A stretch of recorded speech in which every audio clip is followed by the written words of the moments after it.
এই প্রকৃতির অনন্ত বুক থেকে আমরা প্রতি সময়ে অনেক কিছুই শিখি, আবার অনেক কিছু শিখিও না, এড়িয়ে যাই।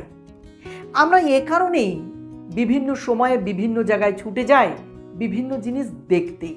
কিন্তু প্রকৃতি আমাদেরকে একটা শিক্ষা দিয়েছে, বিভিন্ন জায়গায় ছুটে না গিয়ে এক জায়গায় ঠিক থাকতে, নিজের গুণকে প্রকাশ ঘটাতে। তাহলেই ছুটে আসবে অন্য কেউ তোমার কাছে। কিভাবে বলি আমার ভাবনায়? হ্যাঁ, ফুলের দিকে তাকিয়ে যদি আমরা দেখি, ফুল কিন্তু কখনোই মৌমাছি বা অলির কাছে যায় না, তার কাছেই অলি বা মৌমাছি ভ্রমর ছুটে যায় তার রূপ, রস, গন্ধের জন্য। তাই কি নয় ভিউয়ার্স? হ্যাঁ, তাই আসুন যা আমাদের যোগ্যতা আছে তাই দিয়ে নিজেদেরকে উত্তম করার চেষ্টা করি।